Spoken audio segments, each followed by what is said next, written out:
Don't Look Now, written in 1970 by Daphne du Maurier. "Don't look now," John said to his wife, "but there are a couple of old girls 2 tables away who are trying to hypnotize me." Laura, quick on cue, made an elaborate pretense of yawning, then tilting her head as though searching the skies for a non-existent airplane. "Right behind you," he added. "That's why you can't turn around at once. It would be much too obvious." Laura played the oldest trick in the world and dropped her napkin, then bent to scrabble for it under her feet, sending a shooting glance over her left shoulder as she straightened once again. She sucked in her cheeks, the first telltale sign of suppressed hysteria, and lowered her head. "They're not old girls at all," she said. "They're male twins in drag." Her voice broke ominously, the prelude to uncontrolled laughter, and John quickly poured some more Chianti into her glass. "Pretend to choke," he said, "then they won't notice. You know what it is? They're criminals doing the sights in Europe, changing sex at each stop. Twin sisters here on Torcello, twin brothers tomorrow in Venice, or even tonight parading arm in arm across the Piazza San Marco, just a matter of switching clothes and wigs." "Jewel thieves or murderers?" asked Laura. "Oh, murderers, definitely. But why, I asked myself, have they picked on me?" The waiter made a diversion by bringing coffee and bearing away the fruit, which gave Laura time to banish hysteria and regain control. "I can't think," she said, "why we didn't notice them when we arrived. They stand out to high heaven. One couldn't fail. That gang of Americans masked them," said John, "and the bearded man with the monocle who looked like a spy. It wasn't until they all went just now that I saw the twins." "Oh God, the one with the shock of white hair has got her eye on me again." Laura took the powder compact from her bag and held it in front of her face, the mirror acting as a reflector. "I think it's me they're looking at, not you," she said. "Thank heaven I left my pearls with the manager at the hotel." She paused, dabbing the sides of her nose with powder. "The thing is," she said after a moment, "we got them wrong. They're neither murderers nor thieves. They're a couple of pathetic old retired schoolmistresses on holiday who saved up all their lives to visit Venice. They come from some place with a name like Wallabanga in Australia, and they're called Tilly and Tiny." Her voice, for the first time since they had come away, took on that old bubbling quality he loved, and the worried frown between her brows had vanished. "At last," he thought, "at last she's beginning to get over it. If I can keep this going, if we can pick up the familiar routine of jokes shared on holiday and at home, the ridiculous fantasies about people at other tables, or staying in the hotel, or wandering in art galleries and churches, then everything would fall into place. Life will become as it was before. The wound will heal. She will forget." "You know," said Laura, "that really was a very good lunch. I did enjoy it." Thank God, he thought. Thank God. Then he leant forward, speaking low in a conspirator's whisper. "One of them is going to the loo," he said. "Do you suppose he, or she, is going to change her wig?" "Don't say anything," Laura murmured. "I'll follow her and find out. She may have a suitcase tucked away there, and she's going to switch clothes now."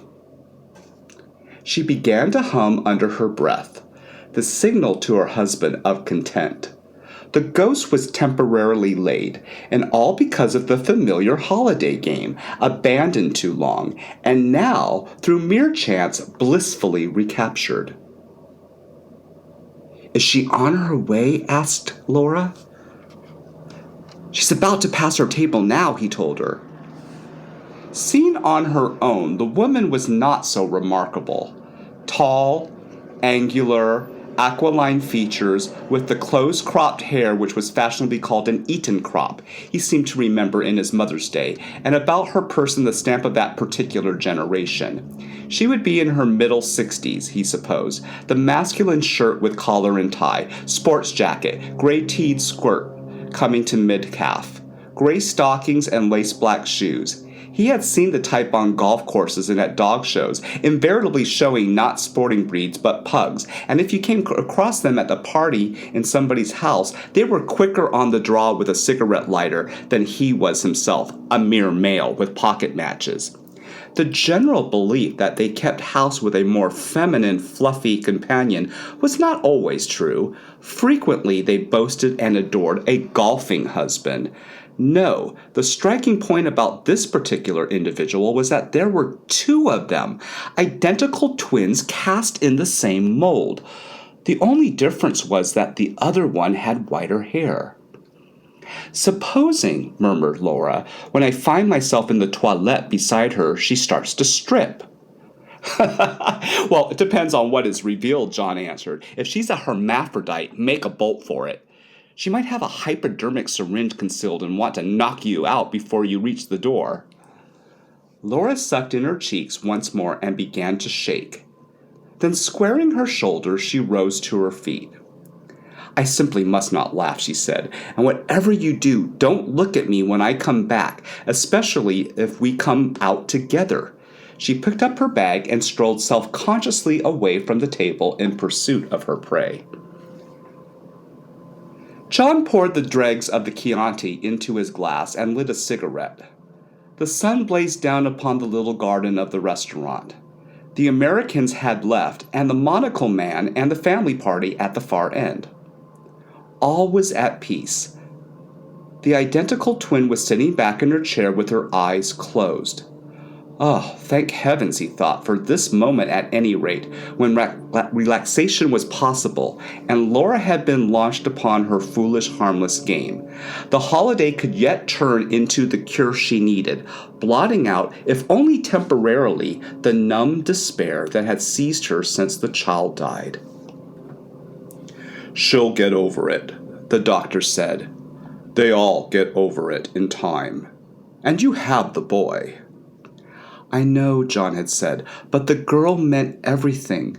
She always did, right from the start. I don't know why. I suppose it was the difference in age. A boy of school age, and a tough one at that, is someone in his own right, not a baby of 5. Laura literally adored her. Johnny and I were nowhere." "Give her time," repeated the doctor. "Just give her time. And anyway, you're both young still. There'll be others. Another daughter." So easy to talk. How do you replace the life of a loved lost child with a dream? He knew his Laura too well. Another child, another girl, would have her own qualities. A separate identity. She might even induce hostility because of this very fact. An usurper in the cradle, in the cot that had been Christine's, a chubby flaxen replica of Johnny, not the little waxen dark-haired sprite that had gone. He looked up over his glass of wine, and the woman was staring at him again. It was not the casual, idle stare of someone at a nearby table waiting for her companion to return, but something deeper, more intent. The prominent light blue eyes oddly penetrating, giving him a sudden feeling of discomfort. "Damn that woman! All right, bloody stare if you must. Two can play at that game." He blew a cloud of cigarette smoke into the air and smiled at her, he hoped offensively. She did not register. The blue eyes continued to hold his so that he was obliged to look away himself, extinguish his cigarette, glance over his shoulder for the waiter, and call for the bill. Settling for this and fumbling with the change with a few casual remarks about the excellence of the meal brought composure, but a prickly feeling on his scalp remained and an odd sensation of unease. Then it went, as abruptly as it had started, and stealing a furtive glance at the other table, he saw that her eyes were closed again, and she was sleeping, or at least dozing, as she had done before. The waiter disappeared. All was still. Laura, he thought, glancing at his watch, is being a hell of a time. 10 minutes at least. Something to tease her about anyway. He began to plan the forms that jokes would take. How the old dolly had stripped to her smalls, suggesting that Laura should do likewise. And then the manager had burst in upon them both, exclaiming in horror about the reputation of the restaurant damaged, the hint that unpleasant consequences might follow, unless the whole exercise turned out to be a plant, an exercise in blackmail. He and Laura and the twins, taken into a police station, launched back to Venice for questioning. Quarter of an hour. Oh, come on. There was a crunch of feet on the gravel. Laura's twin walked slowly past alone. She crossed over to her table and stood there a moment, her tall, angular figure interposing itself between John and her sister. She was saying something, but he couldn't catch the words. What was the accent, though? Scottish? Then she bent, offering an arm to the seated twin, and they moved away together across the garden to the break in the little hedge beyond, the twin who had stared at John, leaning on her sister's arm. Here was the difference again. She was not quite so tall, and she stooped more. Perhaps she was arthritic. They disappeared out of sight, and John, becoming impatient, got up and was about to walk back into the hotel when Laura emerged. Well, I must say you took your time, he began, and then he stopped, because of the expression on her face. What's the matter? What happened? He could tell at once there was something wrong, almost as if she were in a state of shock. She blundered towards the table he had just vacated and sat down. He drew up a chair beside her, taking her hand. Darling, what is it? Tell me. Are you ill? She shook her head and then turned and looked at him. The dazed expression he had noticed at first had given way to one of dawning confidence, almost of exultation. Well, it's quite wonderful, she said slowly. The most wonderful thing that could possibly be. You see, she isn't dead. She's still with us. That's why they kept staring at us, those two sisters. They could see Christine. Oh God, he thought, it's what I've been dreading. She's going off her head. What do I do? How do I cope? Laura, sweet, he began, forcing a smile.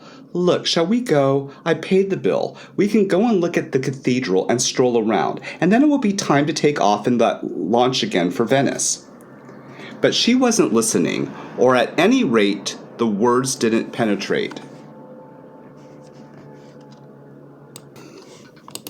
John, love, she said, I've got to tell you what happened. I followed her as we planned into the toilette place. She was combing her hair, and I went into the loo and then came out and washed my hands in the basin.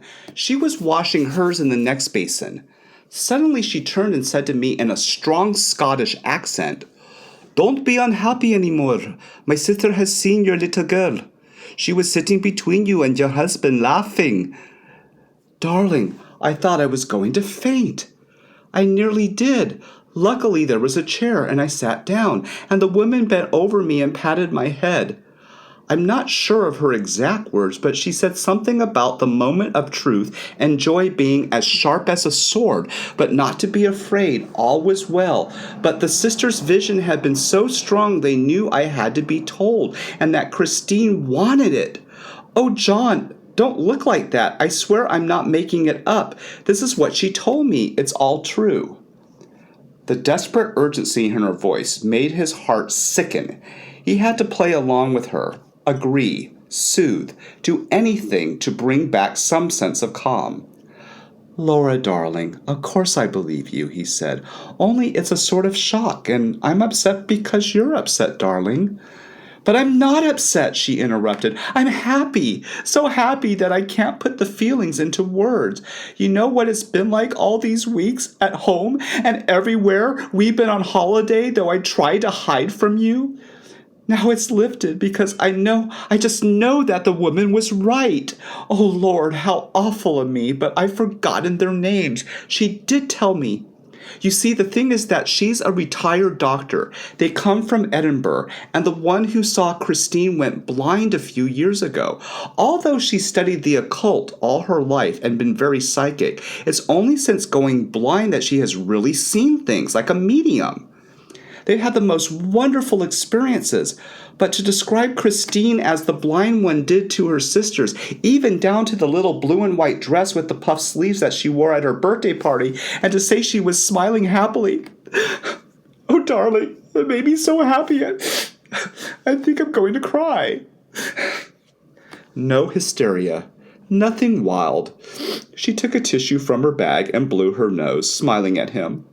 No, I'm all right. You see, you don't have to worry. Neither of us need to worry about anything anymore. Darling, give me a cigarette.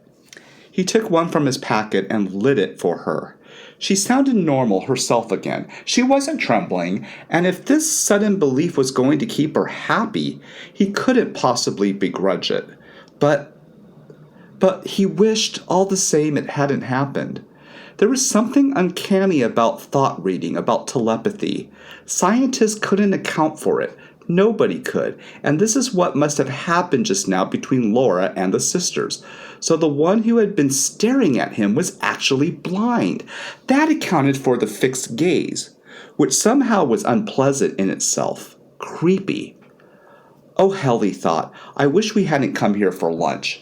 Just a chance, a flick of a coin between this Torcello and driving to Padua, and we had to choose Torcello. You didn't arrange to meet them again or anything, did you? He asked, trying to sound casual. No, darling, why should I? Laura answered. I mean, there was nothing more they could really tell me. The sister had her wonderful vision, and that was that. Anyway, they're moving on. Funnily enough, it's rather like our original game. They are going round the world before returning to Scotland. Only I said Australia, didn't I? Oh, the old dears. Anything less like murderers and jewel thieves.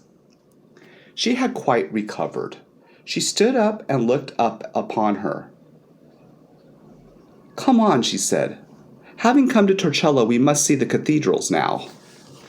They made their way from the restaurant across the open piazza, where the stalls had been set up with scarves and trinkets and postcards, and so along the path to the cathedral. One of the ferry boats had just decanted a crowd of sightseers, many of whom had already found their way into the Santa Maria Assunta.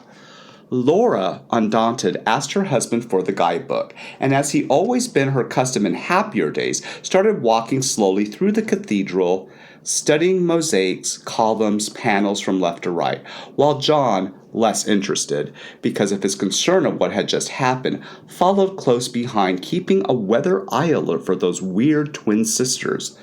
There was no sign of them. Perhaps they had gone into the church of Santa Fosca, close by.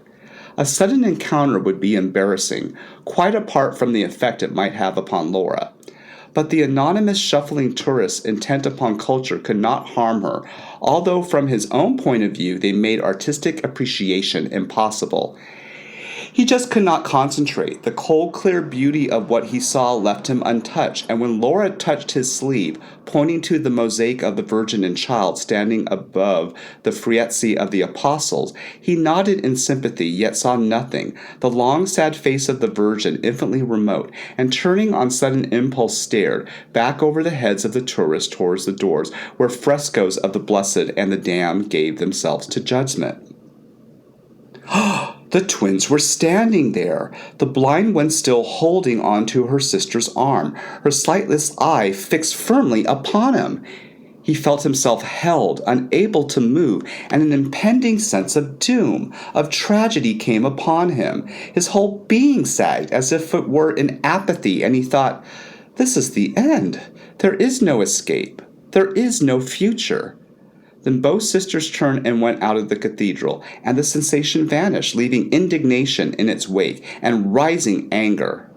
How dare those two old fools practice their mediumship on me? It was fraudulent. It's unhealthy. This was probably by the way they lived, touring the world, making everyone they met uncomfortable. Give them half a chance and they would have got money out of Laura. Anything. He felt her tugging at his sleeve again. Isn't she beautiful? So happy, so serene. Who? What? He asked. The Madonna, she answered. She has a magical quality. It goes right through to one. Don't you feel it too? I suppose so. I don't know. There are too many people around. She looked up at him, astonished. Well, what's that got to do with it? How funny you are. Well, all right, let's get away from them. I want to buy some postcards anyway. Disappointed, she sensed his lack of interest and began to thread her way through the crowd of tourists to the door. Come on, he said abruptly once they were outside. There's plenty of time for postcards. Let's explore a bit. And he struck off from the path, which would have taken them back to the center where the little houses were, and the stalls, and the drifting crowd of people to a narrow way among uncultivated grounds, beyond which he could see a sort of cutting or canal. The sight of water, limpid, pale, was soothing contrast to the fierce sun above their heads. I don't think this leads anywhere much, said Laura. It's a bit muddy, too. One can't sit. Besides, there are more things the guidebook says we ought to see. Oh, forget the book, he said impatiently, and pulling her down beside him on the bank about the cutting, put his arms around her. It's the wrong time of day for sightseeing. Look, there's a rat swimming there the other side. He picked up a stone and threw it in the water, and the animal sank, or somehow disappeared, and nothing was left but bubbles. Don't, said Laura, it's cruel, poor thing, and then suddenly putting her hands on his knee. Do you think Christine is sitting here beside us? He did not answer at once. What was there to say? Would it be like this forever? I expect so, he said slowly, if you feel she is.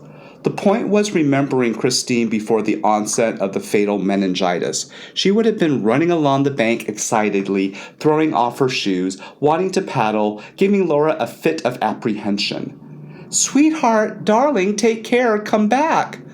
The woman said she was looking so happy sitting beside us, smiling, said Laura. She got up, brushing her dress. Her mood changed to restlessness. Come on, let's go back, she said.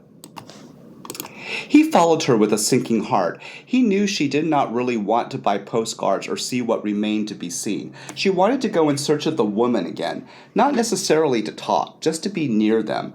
When they came to the open place by the stalls, he noticed that the crowd of tourists had thinned. There were only a few stragglers left, and the sisters were not amongst them. They must have joined the main body who had come to Torcello by the ferry service. A wave of relief seized him.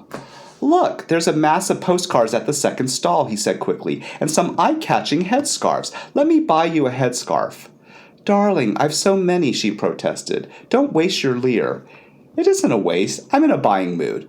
What about a basket? You know we never have enough baskets. Or some lace. How about some lace?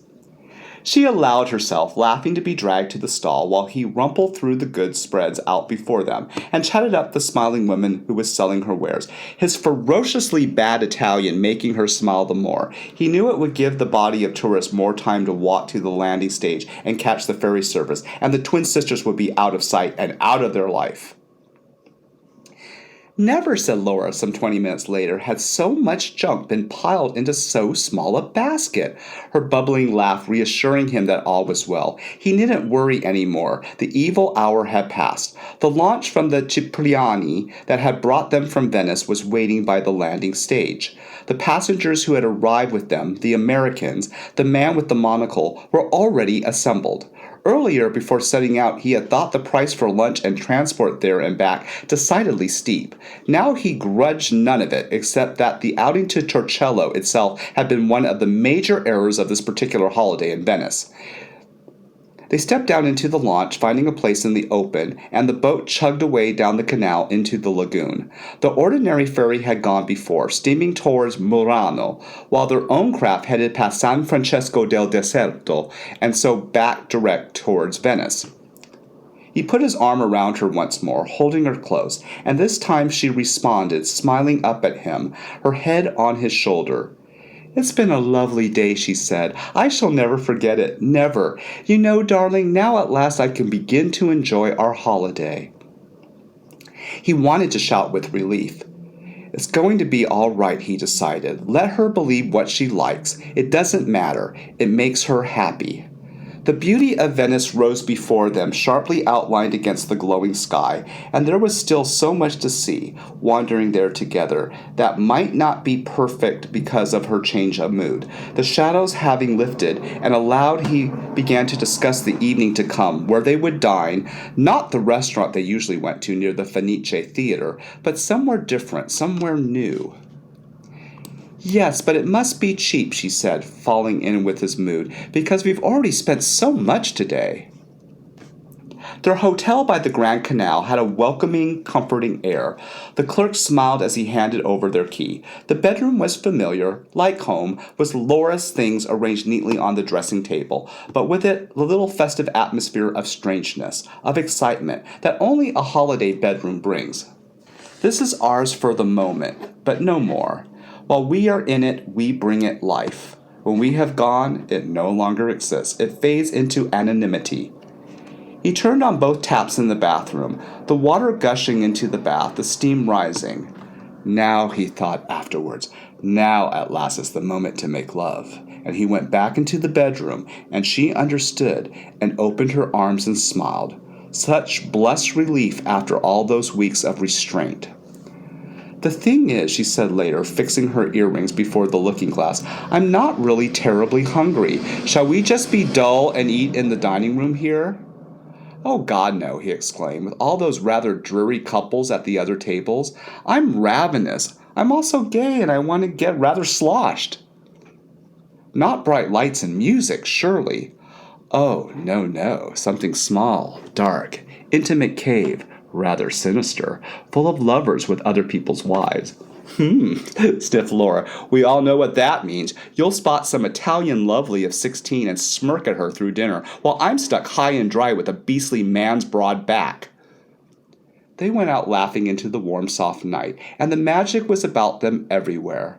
Let's walk, he said. Let's walk and work up an appetite for our gigantic meal.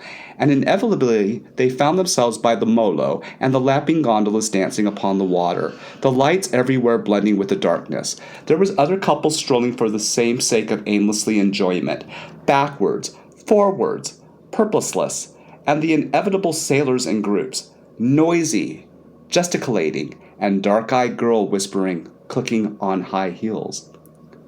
The trouble is, said Laura, walking in Venice becomes compulsive once you start. Just over the next bridge, you say, and then the next one beckons.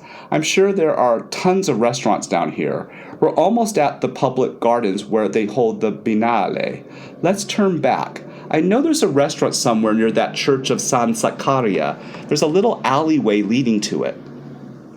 Tell you what, said John, if we go down here by the Arsenal and cross the bridge at the end and head left, we'll come upon the San Zaccaria from the other side. We did it the other morning. Yeah, but it was daylight then. We may lose our way. It's not very well lit. Oh, don't fuss. I have an instinct for these things. They turned down the Fondamenta della Arsenale and crossed the little bridge short of the Arsenal itself and on past the church of San Martino. There were two canals ahead, one bearing right, the other left, with narrow streets beside them. John hesitated. Which one was the one they walked before? You see, protested Laura. We shall get lost, just as I said. Oh, nonsense, replied John firmly. It's the left-hand one. I remember that little bridge. The canal was narrow. The houses on each side seemed to close in upon it, and in the daytime, with the sun's reflection on the water and the windows of the houses open, bedding upon the balconies, a canary singing in a cage, there had been an impression of warmth, of secluded shelter. Now, ill-lit, almost in darkness, the windows of the house shutters, the water dank, the scene appeared altogether different, neglected, poor, and a long narrow boats moored to the slippery steps of cellar entrances, looking like coffins. I swear I don't remember this bridge, said Laura, pausing and holding on to the rail, and I don't like the looks of this alleyway beyond.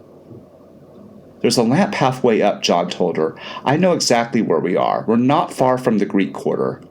They crossed the bridge and were about to plunge into the alleyway when they heard the cry. It came surely from one of the houses on the opposite side, but which one it was impossible to say. With the shutters closed, each one of them seemed dead. They turned and stared in the direction from which the sound had come. "Oh my God, what was that?" whispered Laura. "Some drunk or other," said John briefly. "Come on."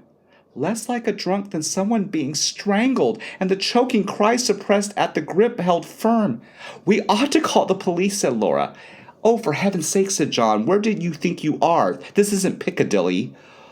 "Well, I'm off. It's sinister," she replied, and began to hurry away up the twisting alleyway. John hesitated, his eye caught by a small figure which suddenly crept from the cellar entrance below one of the opposite houses, and then jumped into a narrow boat below. It was a child, a little girl. She couldn't have been more than 5 or 6, wearing a short coat over her minute skirt, a pixie hood covering her head. There were 4 boats moored, line up in line, and she proceeded to jump from one to the other with surprising agility, intent, it would seem, upon escape. Once her foot slipped, and he caught his breath, for she was within a few feet of the water, losing balance. Then she recovered and hopped on to the furthest boat. Bending, she tugged at the rope, which had the effect of swinging the boat's after end across the canal, almost touching the opposite side and another cellar entrance, about 30 feet from the spot where John stood watching her. Then the child jumped again, landing upon the cellar steps, and vanished into the house, the boat swinging back into mid-canal behind her. The whole episode could not have taken more than 4 minutes. Then he heard the quick patter of feet. Laura had returned. She had seen none of it, for which he felt unspeakably thankful. The sight of a child, a little girl in what must have been near danger, her fear that the scene he had just witnessed was in some way a sequel to the alarming cry, might have had a disastrous effect on her overwrought nerves. "What are you doing?" she called. "I daren't go on without you. That wretched alley branches out in 2 directions." "Sorry," he told her. "I'm coming." He took her arm, and they walked briskly along the alley, John with an apparent confidence he did not possess. There were no more cries, were there? She asked. "No," he said. "No, nothing. I tell you, it was just some drunk." The alley led to a deserted campo behind a church, not a church he knew, and he led the way across along another street and over a further bridge. "Wait a minute," he said. "I think if we take this right-hand turn, it will lead us into the Greek quarter. The Church of San Giorgio is somewhere over there." She did not answer. She was beginning to lose faith. The place was like a maze. They might circle round and round forever, and then find themselves back again, near the bridge where they had heard the cry. Doggedly, he led her on, and then surprisingly with relief, he saw people walking in a lighted street ahead. There was a spire of a church, and surroundings became familiar. "There, I told you," he said. "That's San Zaccaria. We found it all right. Your restaurant can't be far away." And anyway, they would be other restaurants, somewhere to eat. At least here was the cheerful glitter of lights, of movement, canals beside which people walked, the atmosphere of tourism. The letters Ristorante in blue light shone like a beacon down a left-hand alley. "Is this your place?" he asked. "Oh, God knows," she said. "Who cares? Let's feed them anyway." And so into the sudden blast of heated air and hum of voices, the smell of pasta, wine, waiters, jostling customers, laughter. "For 2? This way, please." Why, he thought, was one's British nationality always so obvious? A cramped little table and an enormous menu scribbled in an indecipherable mauve bureau was the waiter hovering, expecting the order forthwith. 2 very large Camparis with soda," John said. "Then we'll study the menu." He was not going to be rushed. He handed the bill of fare to Laura and looked about him. Mostly Italians. That meant the food would be good. Then he saw them at the opposite side of the room. The twin sisters? Oh my goodness, they must have come into the restaurant hard upon Laura's and his own arrival, for they were only now sitting down shedding their coats, the waiter hovering beside their table. John was seized with the irrational thought that this was no coincidence. The sisters had noticed them both in the street outside and had followed them in. Why, in the name of hell, should they have picked on this particular spot in the whole of Venice, unless Laura herself at Torcello had suggested a further encounter, or the sisters had suggested it to her. A small restaurant near the church of San Zaccaria. We go there sometimes for dinner. It was Laura before the walk who had mentioned San Zaccaria. She was still intent upon the menu. She had not seen the sisters, but any moment now she would have chosen what she wanted to eat, and then she would raise her head and look across the room. Oh, if only the drinks would come. If only the waiter would bring the drinks. It would give Laura something to do. You know, I was thinking, he said quickly, we really ought to go to the garage tomorrow and get the car and do that drive to Padua. We could lunch in Padua, see the cathedral and touch St. Anthony's tomb, and maybe even look at some Giotto frescoes and come back by way of those various villas along the Brenta that the guidebooks cracked up. It was not enough, though. She was looking up across the restaurant, and she gave a little gasp of surprise. It was genuine. He could swear it was genuine. Look, she said. How extraordinary. How really amazing. What? He said sharply. Why, there they are, my wonderful old twins. They've seen us. What's more, they're staring this way. She waved her hand, radiant, delighted. The sister she had spoken to at Torcello bowed and smiled. False old bitch, he thought. I thought they followed us. Oh, darling, I must go and speak to them, she said impulsively, just to tell them how happy I've been all day, thanks to them. Oh, for heaven's sake, he said, look here. The drinks have arrived, and we haven't even ordered yet. Surely you can wait until at least we've eaten. Oh, darling, I won't be a moment, she said, and anyway, I want scampi, nothing first. I told you I wasn't that hungry. She got up and, brushing past the waiter with the drinks, crossed the room. She might have been greeting the loved friends of years. He watched her bend over the table and shake them both by the hand, and because there was a vacant chair in their table, she drew it up and sat down talking, smiling. Nor did the sisters seem surprised, at least not the one she knew, who nodded and talked back while the blind sister remained impassive. All right, thought John savagely, then I will just get sloshed. And he proceeded to down his Campari and soda and order another while he pointed out something quite unintelligible on the menu at his own choice, but remembered scampi for Laura. And a bottle of Suave, he added, with ice. For him, the evening was ruined. What was to have been an intimate, happy celebration will now be a heavy laden with spiritualistic visions, poor little dead Christine sharing the table with them, which was so damn stupid when in earthly life she would have been tucked up hours ago in bed. The bitter taste of the Campari suited his mood of sudden self-pity, and all the while he watched the group at the table in the opposite corner. Laura apparently listened while the more active sister held forth and the blind one sat silent, her formidable sightless eyes turned in his direction. Oh, she's phony, he thought. She's not blind at all. They're both of them frauds, and they could be males in drag after all, just as we pretended at Torcello, and they're after Laura. He began on his second Campari and soda. The two drinks taken on an empty stomach had an instant effect. Vision became blurred, and still Laura went on sitting at the other table, putting in a question now and again while the active sister talked. The waiter appeared with the scampi and a companion beside him to serve John's own order, which was totally unrecognizable, heaped with a livid sauce. "The signora does not come?" inquired the first waiter, and John shook his head grimly, pointing an unsteady finger across the room. "Tell the signora," he said carefully, "her scampi will get cold." He stared down at the offering placed upon him and prodded it delicately with a fork. The pallid sauce dissolved, revealing two enormous slices, rounds, of what appeared to be boiled pork bedecked with garlic. He forked a portion in his mouth and chewed, and yes, it was just pork, steamy, rich, and the spicy sauce had turned into a curiously sweet concoction. He laid down his fork, pushing the plate away, and became aware of Laura, returning across the room and sitting beside him. She's not saying anything, which was just as well, he thought, because he was too near nausea to answer. It wasn't just the drink, but reaction from the whole nightmarish day. She began to eat her scampi, still not uttering. She did not seem to notice he was not eating. The waiter hovering at his elbow, anxious, seemed aware that John's choice was somehow an error, and discreetly removed the plate.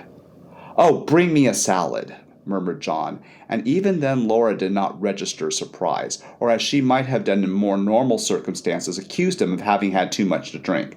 Finally, when she had finished her scampi and was sipping her wine, which John had waved away to nibble at his salad in small mouthfuls like a sick rabbit, she began to speak.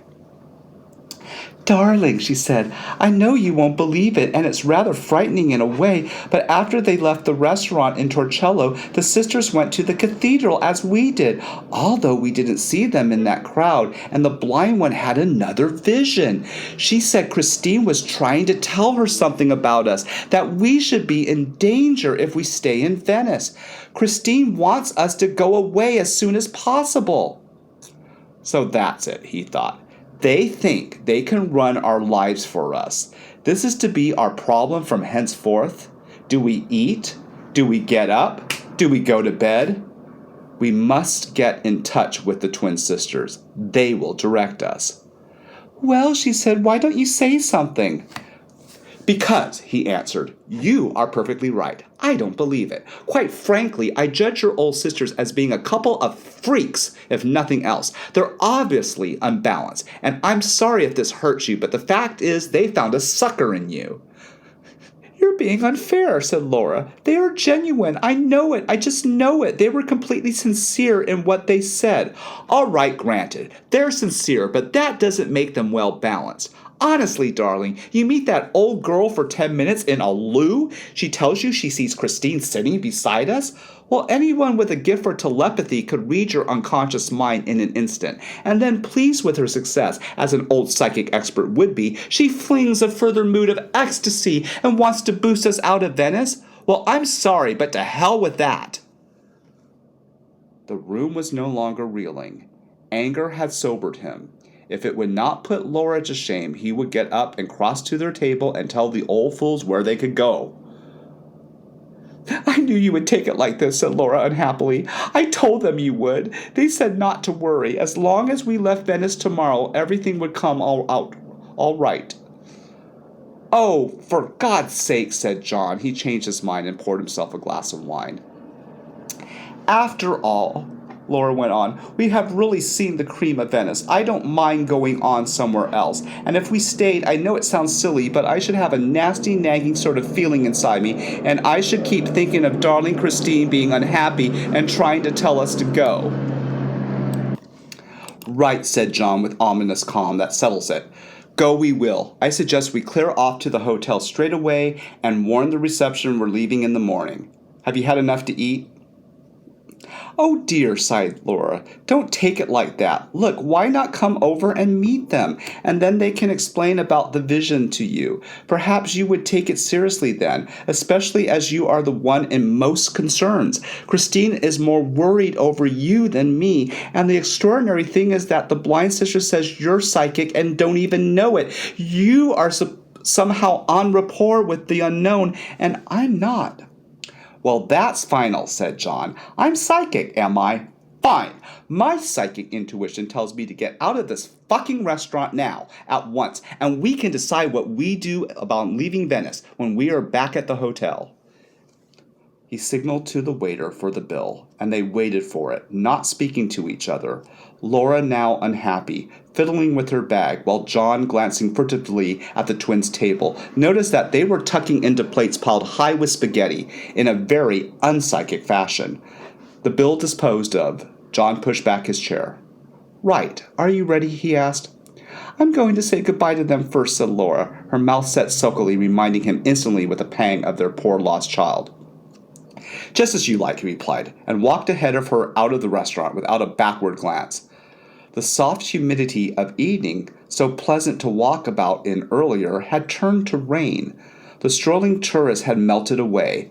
One or two people hurried by under umbrellas. This is what the inhabitants who live here see, he thought. This is the true life. Empty streets by night, the dank stillness of a stagnant canal beneath shuttered houses. The rest is a bright facade put on for show, glittering by sunlight.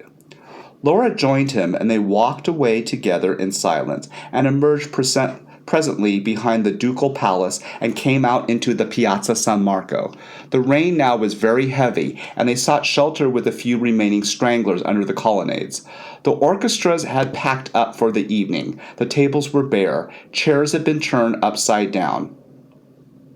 The experts are right, he thought. Venice is sinking. The whole city is slowly dying. One day the tourists will travel here by boat to peer down into the waters, and they will see pillars and columns and marbles far, far beneath the sea, slime and mud uncovered for brief moments, a lost underworld of stone. Their heels made a ringing sound on the pavement, and the rain splashed from the gutters above. A fine ending to an evening that had started with a brave hope, with innocence. When they came to their hotel, Laura made straight for the lift, and John turned to the desk to ask the night porter for the key. The man handed him a telegram at the same time. John stared at it a moment. Laura was already in the lift. Then he opened the envelope and read the message. It was from the headmaster of Johnny's preparatory school. Johnny under observation, suspected appendicitis, in city hospital here. No cause for alarm, but surgeon thought wise to advise you. Dr. Charles Hill. He read the message twice, then walked slowly towards the lift where Laura was waiting for him. He gave her the telegram. This came when we were out, he said. Not awfully good news. He pressed the lift button and she read the telegram. The lift stopped at the second floor and they got out. Well, this decides it, doesn't it, she said. Here is the proof. We have to leave Venice because we're going home. It's Johnny who's in danger, not us. This is what Christine was trying to tell the twins. The first thing John did the following morning was to put a call through to the headmaster at the preparatory school. Then he gave notice of their departure to the reception manager, and they packed while they waited for the call. Neither of them referred to the events of the preceding day. It was not necessary. John knew the arrival of the telegram and the foreboding of danger from the sisters was just coincidence, nothing more, but it was pointless to start an argument about it. Laura was convinced otherwise, but intuitively she knew it was best to keep her feelings to herself. During breakfast, they discussed ways and means of getting home. It should be possible to get themselves and the car to the special car train that ran from Milan through to Calais, since it was early in the season. In any event, the headmaster said there was no urgency. The call from England came while John was in the bathroom. Laura answered it. He came into the bedroom a few minutes later. She was still speaking, but he could tell from the expression in her eyes that she was becoming anxious. It's Mrs. Hill, she said. Mr. Hill is in class, she said. They reported from the hospital that Johnny had a restless night and the surgeon may have to operate, but he doesn't want to unless it's absolutely necessary. They've taken x-rays and the appendix is in a tricky position. It's not awfully straightforward. Here, give it to me, he said. The soothing but slightly guarded voice of the headmaster's wife came down the receiver. I'm sorry this may spoil your plans, she said, but both Charles and I felt you ought to be told and that you might feel rather easier if you were on the spot. Johnny is very plucky, but of course he has some fever. This isn't unusual, the surgeon says, in any case. Sometimes an appendix can get displaced. It appears that this is more complicated. He's going to decide about operating this evening. Yes, of course, we quite understand, said John. Please do tell your wife not to worry too much, she went on. The hospital is excellent, a very loving, nice staff, and we have every confidence in the surgeon. Yes, said John, yes, and then broke off because Laura was making gestures beside him. If we can't get the car on the train, I can fly, she said. They're sure to be able to find me a seat on a plane. Then at least one of us would be there this evening. He nodded in agreement. "Thank you so much, Mrs. Hill," he said. "We'll manage to get back all right. Yes, I'm sure Johnny is in good hands. Thank your husband for us. Goodbye." He replaced the receiver and looked around him at the tumbled bed, suitcases on the floor, tissue paper strewn, baskets, maps, books, coats, everything they had brought with them in the car.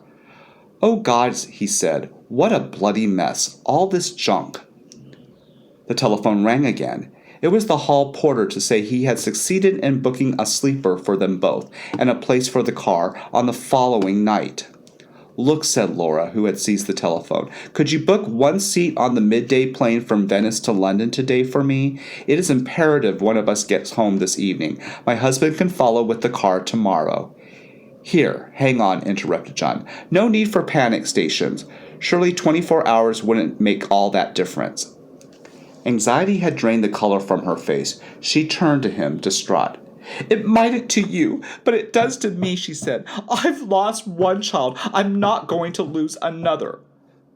"All right, darling, all right." He put his hand out to her, but she brushed it off impatiently and continued giving directions to the porter. He turned back to his packing. No use saying anything. Better for it to be as she wished. They could, of course, both go by air, and then when all was well and Johnny better, he could come back and fetch the car, driving home through France as they had come. Rather a sweet, though a hell of an expense. Bad enough Laura going by air and himself with the car on a train from Milan. "We could, if you like, both fly," he said tentatively, explaining the sudden idea, but she would have none of it. "That really would be absurd," she said impatiently. "As long as I'm there this evening and you follow by train, that's all that matters. Besides, we are going to need the car going backwards and forwards to the hospital. And our luggage, we couldn't go off and just leave all of this here." No, he saw her point. A silly idea. It was only, well, he was worried about Johnny as she was, though he wasn't going to say so. "I'm going downstairs to stand over the porter," she said Laura.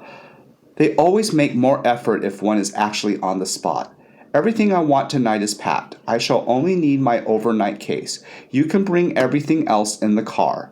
She hadn't been out of the bedroom 5 minutes before the telephone rang. It was Laura. "Darling," she said, "it couldn't have worked out better. The porter had got me on a charter flight that leaves Venice in less than an hour. A special motor launch takes the parties direct from San Marco in about 10 minutes. Some passengers on the charter flight canceled. I shall be at Gatwick in less than 4 hours. "I'll be down right away," he told her. He joined her by the reception desk. She no longer looked anxious and drawn, but full of purpose. She was on her way. He kept wishing they were going together. He couldn't bear to stay on in Venice after she had gone, but the thought of driving to Milan, spending a dreary night in a hotel there alone, the endless dragging days which would follow, and the long hours in the train the next night filled him with intolerable depression, quite apart from the anxiety about Johnny. They walked along to the San Marco landing stage, the molo bright and glittering after the rain, a little breeze blowing, the postcards and scarves and tourist souvenirs fluttering on the stalls, the tourists themselves out in force, strolling, contented, the happy day before them. "I'll ring you tonight from Milan," he told her. "The Hills will give you a bed, I suppose, and if you're at the hospital, they'll let me have the latest news. That must be your charter party. You're welcome to them." The passengers descended from the landing stage down into the waiting launch, were carrying hand luggage with Union Jack tags upon them. They were mostly middle-aged, with what appeared to be 2 Methodist ministers in charge. One of them advanced towards Laura, holding out his hand, showing a gleaming row of dentures when he smiled. "You must be the lady joining us for the homeward flight," he said. "Welcome aboard and the Union of Fellowship. We are all delighted to make your acquaintance. Sorry we haven't a seat for your hubby, too."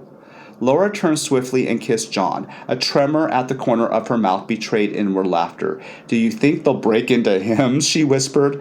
"Take care of yourself, hubby. Call me tonight." The pilot sounded a curious little toot upon his horn, and in a moment Laura had climbed down the steps into the launch and was standing among the crowds and passengers, waving her hand, her scarlet coat a gay patch of color amongst the more sober suitings of her companions. The launch tooted again and moved away from the landing stage, and he stood there watching it. A sense of immense loss filled his heart. Then he turned and walked away back to the hotel, the bright day all about him desolate, unseen.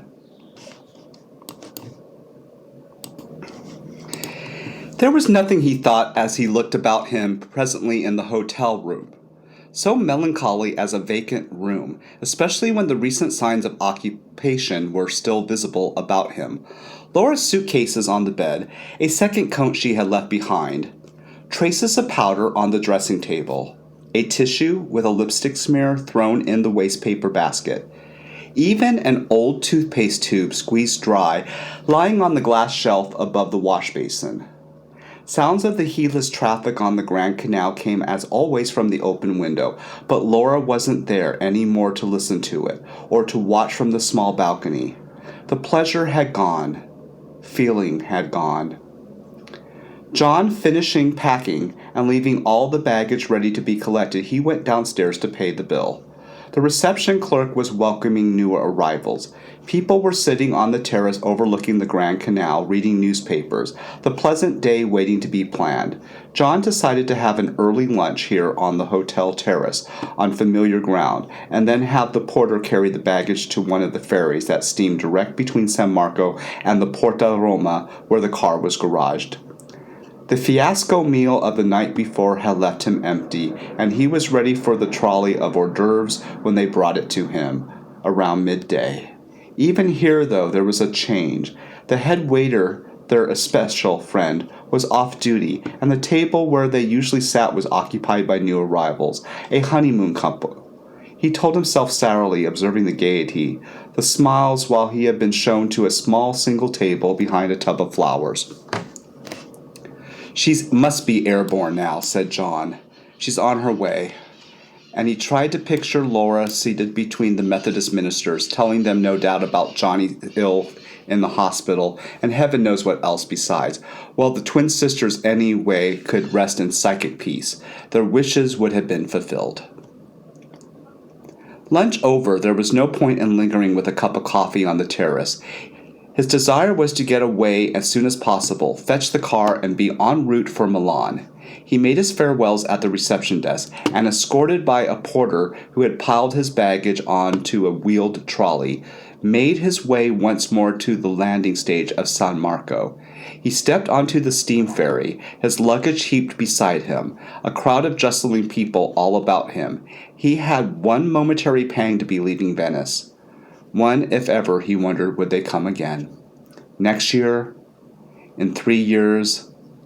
Glimpse first on honeymoon, nearly 10 years ago, and then a second visit en passant before a cruise, and now this last abortive 10 days that had ended so abruptly. The water glittered in the sunshine. Buildings shone. Tourists in dark glasses paraded up and down the rapidly receding Molo. Already the terrace of their hotel was out of sight as the ferry churned its way up the Grand Canal. So many impressions to seize and hold. Familiar loved facades, balconies, windows, water lapping the cellar steps of decaying palaces, the little red houses where D'Annunzio lived, with its gardens. Our house, Laura called it, pretending it was there, and too soon the ferry would be turning left on the direct route to the Piazzale Roma, so missing the best of the canal, the Rialto, the further palaces. Another ferry was heading downstream to pass them, filled with passengers, and for a brief foolish moment he wished he could change places, be amongst the happy tourists bound for Venice, and all he had left behind him. Then he saw her. Laura, in her scarlet coat, the twin sisters by her side, the active sister with her hand on Laura's arm, talking earnestly, and Laura herself, her hair blowing in the wind, gesticulating on her face a look of distress. He stared astounded, too astonished to shout, to wave, and anyway, they would never have heard or seen him, for his own ferry had already passed and was heading in the opposite direction. What the hell had happened? There must have been a hold-up with the charter flight and it had never taken off. But in that case, why had Laura not telephoned him at the hotel? And what were those damn sisters doing? Had she run into them at the airport? Was this a coincidence? And why did she look so anxious?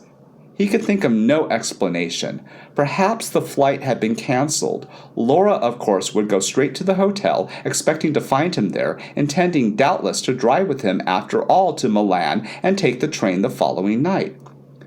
What a blasted mix-up.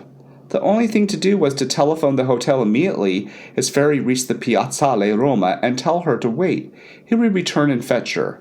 As for the damn interfering sisters, they could get stuffed. The usual stampede ensued when the ferry arrived at the landing stage. He had to find a porter to collect his baggage, and then wait while he discovered a telephone. The filling with change, the hunt for the number, delayed him still more. He succeeded at last in getting through, and luckily the reception clerk he knew was still at the desk. "Look, there's been some frightful muddle," he began, and explained how Laura was even now on her way back to the hotel. He had seen her with two friends on one of the ferry services. Would the reception clerk explain and tell her to wait? He would be back by the next available service to collect her. In any event, detain her, he said. I'll be as quick as I can. The reception clerk understood perfectly, and John rang off. Thank heaven Laura hadn't turned up before he had put through his call, or they would have told her he was on his way to Milan. The porter was still waiting with the baggage, and it seemed simplest to walk with him to the garage, hand everything over to the chap in charge of the office there, and ask him to keep it for an hour, when he would be returning with his wife to pick up the car. Then he went back to the landing station to await the next ferry to Venice. The minutes dragged, and he kept wondering all the time what he had gone wrong at the airport and why in heaven's name Laura hadn't telephoned. No use conjecturing. She would tell him the whole story upon reaching the hotel. One thing that was certain, he would not allow Laura and himself to be saddled with the sisters and become involved with their affairs. He could imagine Laura saying that they also had missed a flight, and could they have a lift to Milan? Finally, the ferry chugged along landside stage, and he stepped aboard. What an anticlimax, thrashing back and past the familiar sights to which he had bidden nostalgic farewell such a short while ago. He didn't even look about him this time. He was so intent on reaching his destination. In San Marco there were more people than ever. The afternoon crowds walked shoulder to shoulder, every one of them on pleasant bent. He came to the hotel and pushed his way through the swinging doors, expecting to see Laura and possibly the sisters waiting in the lounge to the left of the entrance. She was not there. He went to the desk. The reception clerk he had spoken to on the telephone was standing there, talking to the manager. "Has my wife arrived?" John asked. "No, sir, not yet." "What an extraordinary thing. Are you sure?" "Absolutely certain, sir. I've been here ever since you telephoned me at 1:45. I have not left the desk." I just don't understand it. She was on one of the vaporettos passing by the Accademia. She would have landed at San Marco about 5 minutes ago. The clerk seemed nonplussed. "I don't know what to say. The signora was with friends, did you say?" "Yes, well, acquaintances, 2 ladies we had met at Torcello yesterday. I was astonished to see her with them on the Vaporetto, and of course I assumed that the flight had been cancelled, and she had somehow met up with them at the airport and decided to return here with them to catch me before I left." Oh hell, what was Laura doing? It was after 3, a matter of moments from San Marco landing stage to the hotel. Perhaps the signora went with her friends to their hotel instead. Do you know where they are staying? "No," said John, "I haven't the slightest idea. What's more, I don't even know the names of the 2 ladies. They were sisters, twins in fact, looking exactly alike. But anyway, why go to their hotel and not here?" The swing door opened, but it wasn't Laura. 2 people staying in the hotel. The manager broke into conversation. "I tell you what I will do," he said. "I will telephone the airport and check about the flight. Then at least we will get somewhere." He smiled apologetically. It was not usual for arrangements to go wrong. "Yes, please do that," said John. "We may as well know what happened there." He lit a cigarette and began to pace up and down the entrance hall. What a bloody mix-up! And how unlike Laura, who knew he would be setting off for Milan directly after lunch. Indeed, for all she knew, he might have gone before. But surely in that case she would have telephoned at once on arrival at the airport. Had the flight been cancelled? The manager was ages telephoning. He had to be put through on some other line, and his Italian was too rapid for John to follow the conversation. Finally, he replaced the receiver. "It is more mysterious than ever, sir," he said. "The charter flight was not delayed. It took off on schedule with a full complement of passengers. As far as they could tell me, there was no hitch. The signora must simply have changed her mind." His smile was more apologetic than ever. "Changed her mind," John repeated. "But why on earth should she do that? She was so anxious to be home tonight." The manager shrugged. "You know how ladies can be, sir," he said. "Your wife may have thought that after all she would prefer to take the train to Milan with you. I do assure you, though, that the charter party was more respectable, and it was a Caravelle aircraft, perfectly safe." Yes, said John impatiently. "I don't blame your arrangements in the slightest. I just can't understand what induced her to change her mind unless it was meeting with those two ladies." The manager was silent. He could not think of anything else to say. The reception clerk was equally concerned. "Is it possible," he ventured, "that you made a mistake and it was not the signora that you saw on the vaporetto?" "Oh, no," replied John. "It was my wife, I assure you. She was wearing her red coat. She was hatless, just as she had left here. I saw her as plainly as I can see you. I would swear to it in a court of law." "It is unfortunate," said the manager, "that we do not know the name of the two ladies or the hotel where they were staying. You say you met these ladies at Torcello yesterday?" "Yes, but only briefly. They weren't staying there. At least I am certain they were not. We saw them at dinner in Venice later, as it happens." "Excuse me." Guests were arriving with luggage to check in, and the clerk was obliged to attend to them. John turned in desperation to the manager. "Do you think it would be a good telephoning the hotel in Torcello in case the people there knew the name of the ladies, or where they were staying in Venice?" "Well, we can try," replied the manager. "It's a small hope, but we can try." John resuming his anxious pacing, all the while watching the swinging door, hoping, praying that he would catch sight of the red coat and Laura would enter. Once again there followed what seemed an interminable telephone conversation between the manager and someone at the hotel in Torcello. "Tell them two sisters," said John. "Two elderly ladies dressed in gray, both exactly alike. One lady was blind," he added. The manager nodded. He was obviously giving a detailed description. Yet when he hung up he shook his head. "The manager at Torcello says he remembers the two ladies well," he told John, "but they were only there for lunch. He never learned their names." "Well, that's that. There's nothing to do now but wait." John lit his third cigarette and went out onto the terrace to resume his pacing there. He stared out across the canal, searching the heads of the people on passing steamboats, motorboats, even drifting gondolas. The minutes ticked on, and there was no sign of Laura. A terrible foreboding nagged at him that somehow this was prearranged, that Laura had never intended to catch the aircraft, that last night in the restaurant she had made an assignation with the sisters. "Oh God," he thought, "that's impossible. I'm going paranoid." Yes, why? No more likely the encounter of the airport was fortuitous, and for some incredible reason they had persuaded Laura not to board the aircraft, and even prevented her from doing so, trotting out one of their psychic visions that the aircraft would crash, that she must return with them to Venice, and Laura in her sensitive state felt they must be right, and swallowed it all without question. But granted all these possibilities, why had she not come to the hotel? What was she doing? 4 o'clock. 4:30. The sun no longer dabbling the water. He went back to the reception desk. "I just can't hang around anymore," he said. "Even if she does turn up, we shall never make Milan this evening. I might see her walking with these ladies in the Piazza San Marco anywhere.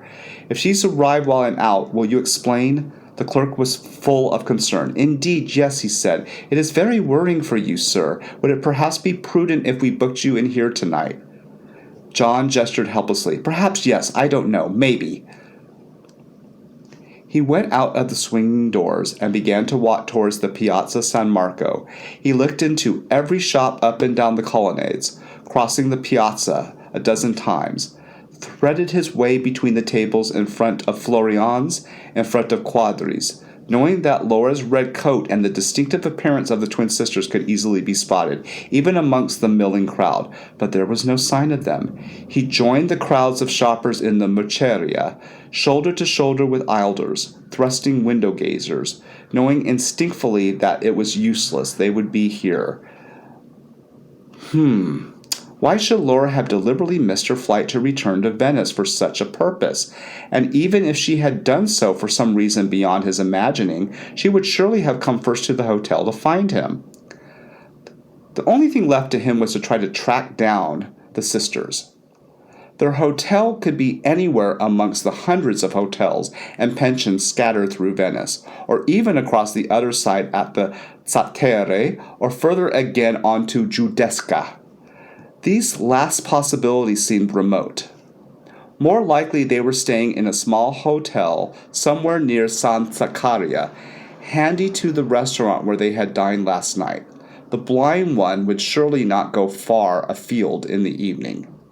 He had been a fool not to have thought of this before, and he turned back and walked quickly away from the bright lighting shopping district towards the narrower, more cramped quarter where they had dined last evening. He found the restaurant without difficulty, but they were not yet open for dinner, and the waiter preparing tables was not the one who had served them. John asked to see the padrone, and the waiter disappeared to the back regions, returning after a moment or two with the somewhat disheveled-looking proprietor in shirt sleeves, caught in a slack moment, not in full tenue. "I had dinner here last night," John explained. "There were two ladies sitting at that table there in the corner." He pointed to it. "You wish to book that table for this evening, signore?" asked the proprietor. "No," said John. "No, there were two ladies there last night, two sisters. Due sorelle. Twins. Gemelle. What was the right word for twins? Do you remember? Two ladies, sorelle vecchi." "Ah," said the man. "Si, signore, la povera signorina." He pulled his hand to his eyes to feign blindness. "Yes, I remember." "Do you know their names?" asked John. "Where they were staying? I am very anxious to trace them." The proprietor spread out his hands in a gesture of regret. "I am very sorry, signore. I do not know the names of the signorine. They have been here once or twice before, perhaps. For dinner. They do not stay very long. Perhaps if you come again tonight they might be here. Would you like to book a table?" He pointed across him, suggesting a whole choice of tables that might appeal to the prospective diner, but John shook his head.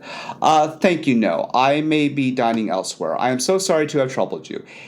If the signorine should come," he paused. "Possibly I may return later," he added. "I am not sure." The proprietor bowed and walked with him to the entrance. "In Venice the whole world meets," he said, smiling. "It is possible the signore will find his friends tonight. Arrivederci, signore."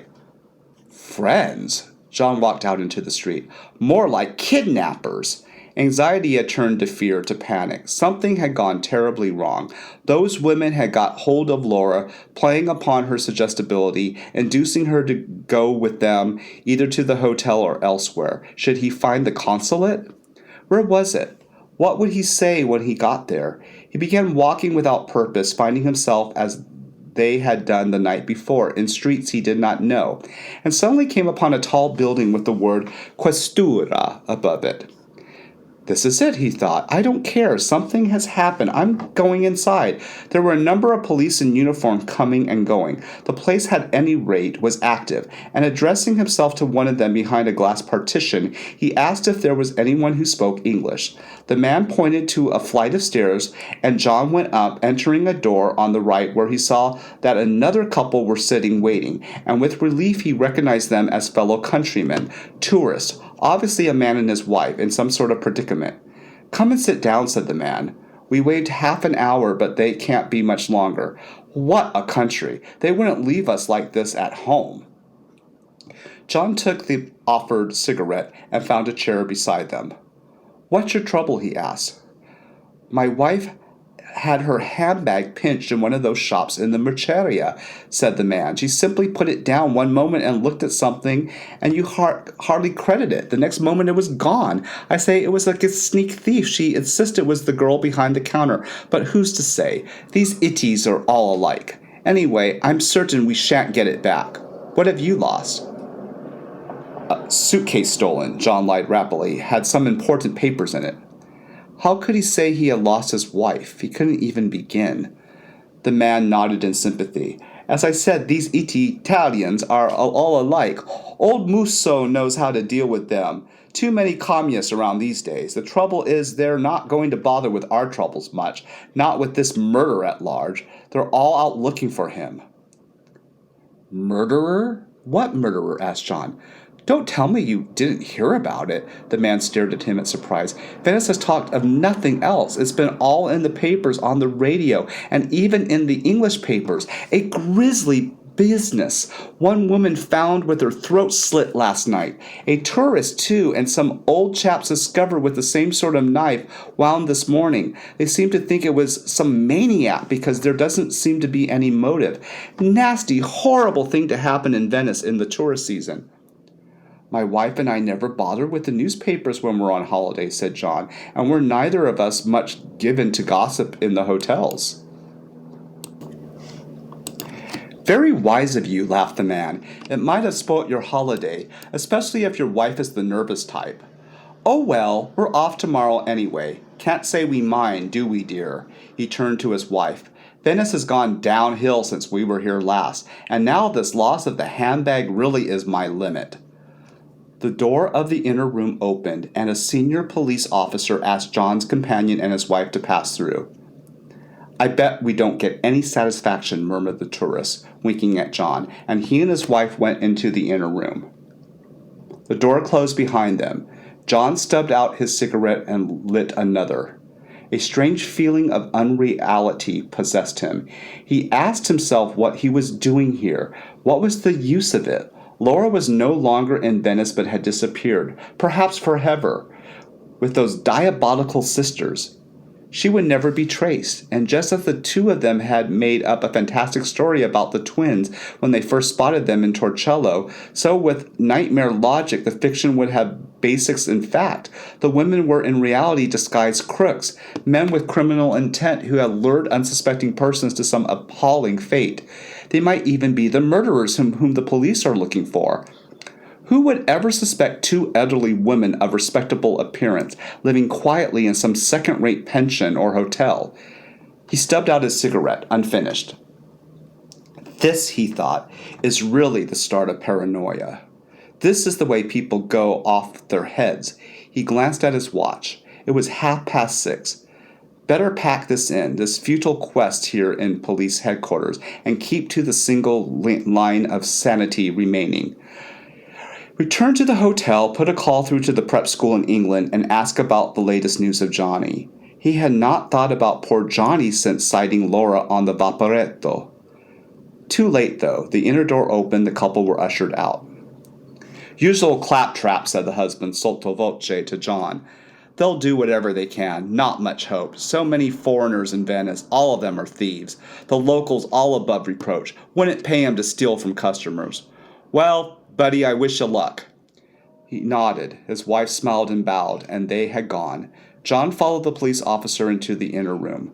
Formalities began. Name, address, passaporte, length of stay in Venice. Then the questions, and John, the sweat beginning to approach on his forehead, launched into his interminable story. The first encounter with the sisters, the meeting at the restaurant, Laura's state of suggestibility because of the death of their child, the telegram about Johnny, the decision to take the charter flight, her departure, and her sudden inexplicable return. When he had finished, he felt as exhausted as if he had driven 300 miles nonstop after a severe bout of flu. His interrogator spoke excellent English with a strong Italian accent. You say, he began, that your wife was suffering the after effects of shock. This had been noticeable during your stay here in Venezia? Well, yes, John replied. She had really been quite ill. The holiday didn't seem to be doing her much good. It was only when she met these two women at Torcello yesterday that her mood had changed. The strain seemed to have gone. She was ready, I suppose, to snatch at every straw, and this belief that our little girl was watching over her had somehow restored her to what appeared normality. Ah, it would be natural, said the police officer, in the circumstances, but no doubt the telegram last night was a further shock to you both. Indeed, yes, that was the reason we decided to return home. No argument between you? No difference of opinion? None. We were in complete agreement. My one regret was that I could not go with my wife on this charter flight. The police officer nodded. It could well be that your wife had a sudden attack of amnesia, and meeting the two ladies served as a link. She clung to them for support. You have described them with great accuracy, and I think they should not be difficult to trace. Meanwhile, I suggest you should return to your hotel, and we will get in touch with you as soon as we have some news. At least, John thought, they believed his story. They did not consider him a crank who had made the whole thing up and was merely wasting their time. You appreciate, he said. I am extremely anxious. These women may have some criminal design upon my wife. One has heard of such things. The police officer smiled for the first time. Please don't concern yourself, he said. I am sure there will be some satisfactory explanation. All very well, thought John, but in heaven's name, what? I'm sorry, he said, to have taken up so much of your time, especially as I gather the police have their hands full hunting down a murderer who is still at large.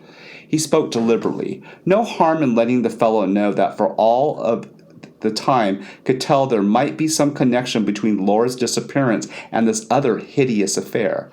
Ah, that, said the police officer, rising to his feet. We hope to have the murderer under lock and key very soon. His tone of confidence was reassuring. Murderers, missing wives, lost handbags were all under control. They shook hands, and John was ushered out of the door and so downstairs. Perhaps he thought he was walking slowly back to the hotel. The fellow was right. Laura had suffered a sudden attack of amnesia, and the sisters happened to be at the airport and had brought her back to Venice to their own hotel because Laura couldn't remember where she and John had been staying. Perhaps they were even now trying to track down his hotel. Anyway, he could do nothing more. The police had everything in hand, and please, God would come up with a solution. All he wanted to do right now was to collapse upon a bed with a stiff whiskey and then put through a call to Johnny's school. The page took him up in the lift to the modest room on the fourth floor of the rear of the hotel. Bare, impersonal, the shutters closed, with a smell of cooking wafting up from the courtyard down below. Ask them to send me up a double whiskey, will you? He said to the boy, and a ginger ale, and when he was alone he plunged his face under the cold tap in the wash basin, relieved to find that the minute portion of visitor soap afforded some measure of comfort. He flung off his shoes, hung his coat over the back of a chair, and threw himself down on the bed. Somebody's radio was blasting forth an old popular song, now several seasons out of date, that had been one of Laura's favorite a couple of years ago. I love you, baby. He reached for the telephone and asked the exchange to put through the call to England. Then he closed his eyes, and all the while the insistent voice persisted singing, I love you, baby. I can't get you out of my mind. Presently there was a tap at the door. It was the waiter with his drink. Too little ice, some mediocre comfort, but what desperate need. He gulped it down without a ginger ale, and in a few moments the ever-nagging pain was eased, numbing, bringing if only momentarily a sense of calm. The telephone rang, and now he thought, bracing himself for ultimate disaster, the final shock. Johnny's probably dying, or already dead, in which case nothing remained. Let Venice be engulfed. The exchange told him that the connection had been made, and in a moment he heard the voice of Mrs. Hill at the other end of the line. They must have warned her that the call came from Venice, for she knew instantly who was speaking. Hello, she said. Oh, I'm so glad you rang. All is well. Johnny had his operation. The surgeon decided to do it at midday rather than wait. It was completely successful. Johnny is going to be perfectly fine, so you don't have to worry any more, and we'll have a peaceful night. Oh, thank God, he answered. I know, she said. We are all so relieved. Now I'll get off the line so you can speak to your wife. John sat up on the bed, stunned. What the hell did she mean? Then he heard Laura's voice, cool and clear. Darling, darling, are you there? He could not answer. He felt the hand holding the receiver go clammy cold with sweat. I'm here, he whispered. It's not a very good line, she said, but never mind. As Mrs. Hill told you, all is well. Such a nice surgeon, and a very sweet sister on Johnny's floor, and I really am happy about the way it turned out. I came straight down here after landing at Gatwick. The flight, okay, but the way, funny crowd, it all makes you hysterical when I tell you about them. I went to the hospital and Johnny was coming round. Very dopey, of course, but so pleased to see me, and the Hills are being wonderful. I've got their spare room, and it's only a short taxi drive into town in the hospital. I should go to bed as soon as we've had dinner, because I am fit and tied. I am exhausted with the flight of anxiety. Oh, how was the drive to Milan, and where are you staying? John did not recognize the voice that answered as his own. It was an automatic response, as like some computer. I'm not in Milan, he said. I'm still in Venice. Still in Venice? What on earth for? Wouldn't the car start? I can't explain, he said. There was a stupid sort of mix-up. He felt suddenly so exhausted that he nearly dropped the receiver, and shame upon shame he could feel tears pricking behind his eyes. What sort of mix-up? Her voice was suspicious, almost hostile. You weren't in a crash. No, nothing like that. A moment's silence, and then she said, Your voice sounds very slurred. Don't tell me you went and got pissed. Oh, Christ, if she only knew. He was probably going to pass out at any moment, but not from the whiskey. I thought, he said slowly, I thought I saw you in the Vaporetto with the two sisters. What was the point of going on? It was hopeless trying to explain. How could you have seen me with the sister, she said. You knew I'd gone to the airport. Really, darling, you are an idiot.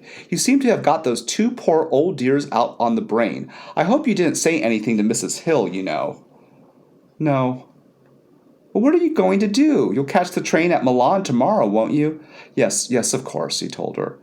I still don't understand what kept you in Venice, she said. It sounds a bit odd to me. However, thank God Johnny is going to be all right, and I'm here. Yes, he said, yes. He couldn't hear the distant boom-boom song of a gong from the headmaster's hall. You had better go, he said. My regards to the Hills and my love to Johnny. Well, take care of yourself, darling, and for goodness' sake, don't miss the train tomorrow, and please drive carefully.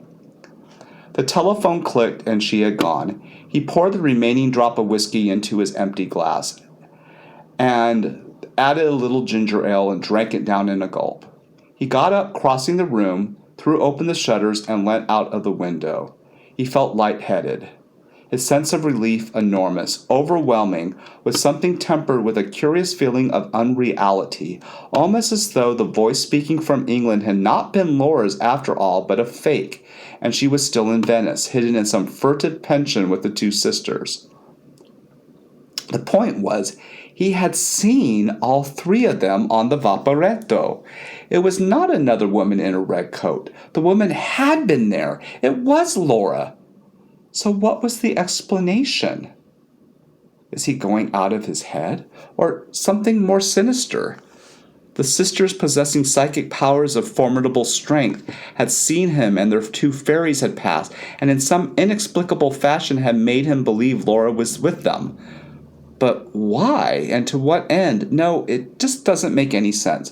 The only exclamation was that he had been mistaken, the whole episode just a hallucination, in which case he needed psychoanalysis, just as Johnny had needed a surgeon. And what did he do now? Go downstairs and tell the management he had been at fault and had just spoken to his wife, who had arrived in England safe and sound from her charter flight? Oh, he put on his shoes and ran his fingers through his hair. He glanced at his watch. It was 10 minutes to 8. If he nipped into the bar and had a quick drink, it would be easier to face the manager and admit what had happened. Then perhaps they would get in touch with the police. Profuse apologies all around for putting everyone to enormous trouble. He made his way to the ground floor and went straight to the bar, feeling self-conscious.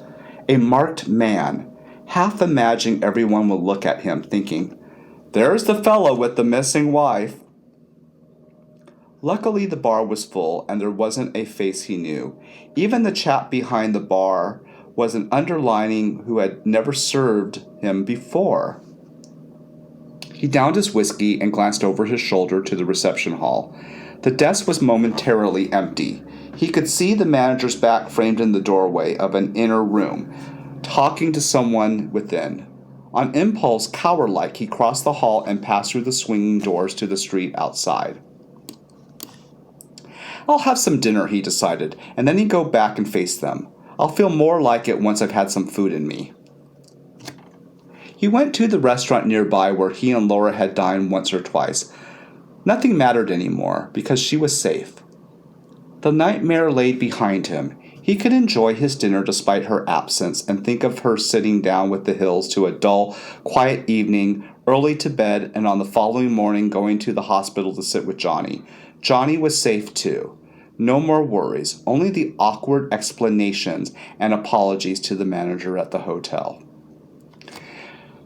There was a pleasant anonymity sitting down at the corner table along the little restaurant, ordering bicella alla marsala and a half a bottle of Merlot. He took his time, enjoying his food, but eating in a kind of haze, a sense of unreality still with him, while the conversation of his nearest neighbors had the same soothing effect as a background music.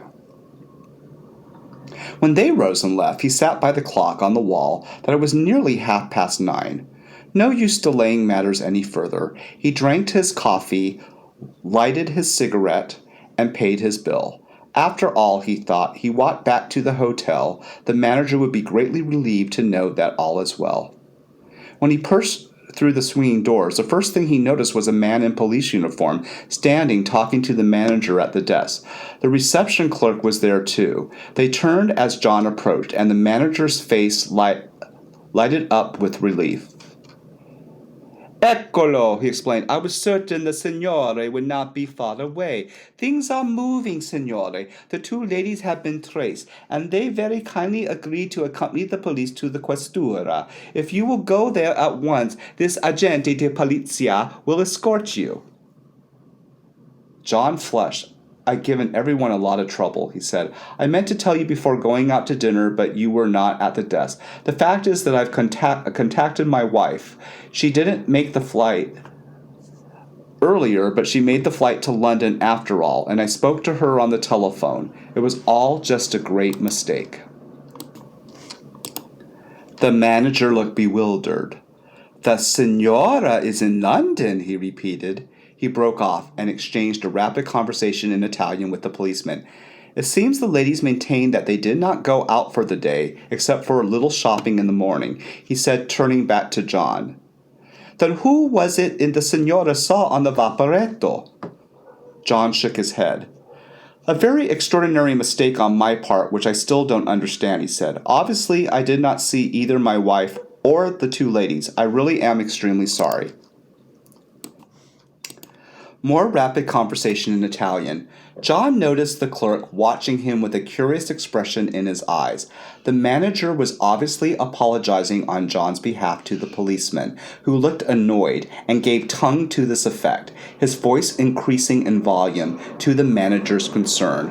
The whole business had undoubtedly given enormous trouble to the great many people, not least the two unfortunate sisters.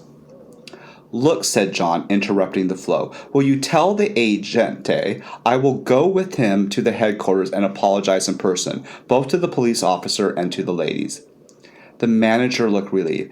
"If the signore would take the trouble," he said. Naturally, the ladies were much distressed when the policeman interrogated them at their hotel, and they offered to accompany him to the questura only because they were so distressed about the signora. John felt more and more uncomfortable. Laura must never learn any of this. She would be outraged. He wondered if there were some penalty for giving the police misleading information involving a third party. His error began, in retrospect, to take on criminal proportions. He crossed the Piazza San Marco, now thronged with after-dinner strollers and spectators at all the cafes. All three orchestras going full blast in harmonious rivalry, while his companion kept a discreet 2 paces to the left and never uttered a word. They arrived at the police station and mounted the stairs to the same inner room where he had been before. He saw immediately that it was not the officer he knew, but another who sat behind the desk. A sallow-faced individual with a sour expression, while the 2 sisters, obviously upset, the active one in particular, were seated on chairs nearby, some underlining in uniform standing behind them. John's escort went at once to the police officer, speaking in rapid Italian, while John himself, after a moment's hesitation, advanced toward the sisters. "There has been a terrible mistake," he said. "I don't know how to apologize to you both. It's all my fault, mine entirely. The police are not to blame." The active sister made as though to rise, her mouth twitching nervously, but he restrained her. "We don't understand," she said, the Scots inflection strong. "We said good night to your wife last night at dinner, and we have not seen her since. The police came to our pension more than an hour ago and told us your wife was missing and you had filed a complaint against us. My sister is not very strong. She was considerably disturbed." "A mistake. A frightful mistake," he repeated. He turned towards the desk. The police officer was addressing him, his English very inferior to that of the previous interrogator. He had John's earlier statement on the desk in front of him and tapped it with a pencil. "So," he queried, "this document all lies? You not to speak the truth?" "I believed it to be true at that time," said John. "I could have sworn in a court of law that I saw my wife with these 2 ladies on the Vaporetto in the Grand Canal this afternoon. Now I realize I was mistaken." "We have not been near the Grand Canal all day," protested the sisters. "Not even on foot. We made a few purchases in the Merceria this morning and remained indoors all afternoon. My sister was a little unwell. I have told the police officers this a dozen times, and the people at the pension would cooperate our story. He refused to listen." "And the senora?" rapped the police officer angrily. "What happened to the senora?" "The senora, my wife, is safe in England," explained John patiently. "I talked to her on the telephone just after 7. She did join the charter flight from the airport and is now staying with friends." "Then who you see on the Vaporetto in the red coat?" asked the furious police officer. "And if it's not the signorine here, then what signorine?" "My eyes deceive me," said John, aware that his English was likewise being strained. "I think I see my wife and these ladies, but no, it was not so. My wife in aircraft, these ladies in pension all the time." It was like talking stage Chinese. In a moment he would be bowing and putting his hands in his sleeves. The police officer raised his eyes to heaven and thumped the table. "So all this work for nothing," he said. "Hotels and pensiones search for the senorina and a missing senora inglese. Well, here we have plenty of other things to do. You make a mistake. You have perhaps too much vino at mezzogiorno, and you see 100 signore in raincoats and 100 vaporetti." He stood up, rumbling the papers on his desk. "And you, signorini," he asked, "you wish to make complaint against this person?" He was addressing the active sister. "Oh, no," she said. "No, indeed. I quite see it was all just a mistake. Our only wish is to return at once to our pension." The police officer grunted. Then he pointed at John. "You very lucky man," he said. "This signorine could file a complaint against you. Very serious matter." "I'm sure," began John. "I'll do anything in my power." "Please don't think of it," explained the sisters, horrified. "We would not hear of such a thing." It was her turn to apologize to the police officer. "I hope we need not take up any more of your valuable time," she said. He waved a hand of dismissal and spoke in strong Italian to the underlying. These men walk with you to the pension, he said. Buona sera, signorine. And ignored John. He sat down again on the desk. I'll come with you, said John. I want to explain exactly what happened. They trooped down the stairs and out of the building, the blind sister leaning on her twin sister's arm. At once outside, she turned her sightless eye to John. You saw us, she said, and your wife too, but not today. You saw us in the future. Her voice was softer than her sister's, slower. She seemed to have some slight impediment in her speech. I don't follow, replied John, bewildered. He turned to the active sister, and she shook her head at him, frowning, and put her finger on her lip. Come along, dear, she said to her twin. You know you're very tired, and I want to get you home. Then sotto voce to John. She's psychic. Your wife told you. I believe it, but I don't want her to go into a trance here on the street. God forbid, thought John, and the little procession began to move slowly along the street, away from the police headquarters, a canal to the left of them. Progress was slow because of the blind sister, and there were 2 bridges.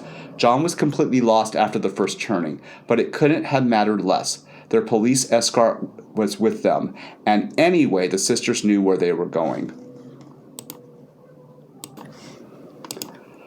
I must explain, said John softly. My wife would never forgive me if I didn't. And as they walked, he went over to the whole inexplicable story once again, beginning with the telegram received the night before and the conversation with Mrs. Hill, the decision to return to England the following day, Laura by air and John himself by car and train. It no longer sounded as dramatic as it had done when he had made his statement to the police officer, when possibly because of his convictions of something uncanny, the description of the 2 vaporettos passing one another in the middle of the Grand Canal had held a sinister quality, suggesting abduction on the part of the sisters, the pair of them holding a bewildered Laura captive. Now they neither of the women had any further menace for him. He spoke more naturally, yet with great sincerity, feeling for the first time that they were somehow both in sympathy with him and would understand. You see, he explained in a final endeavor to make amends for having gone to the police in the first place, I truly believe I had seen you with Laura, and I thought, he hesitated because this had been the police officer's suggestion and not his, I thought perhaps Laura had some sudden loss of memory, had met you at the airport, and you had brought her back to Venice to wherever you were staying, that she had amnesia. They had crossed a large square, and were approaching a house at one end of it, with a sign Pensione above the door. Their escort paused at the entrance. Is this it? Asked John. Yes, said the sister. I know it is nothing much from the outside, but it's clean and comfortable, and was recommended by friends. She turned to the escort. Grazie, she said to him. Grazie tanto. The man nodded briefly, wishing them buona notte, and disappeared across the campo.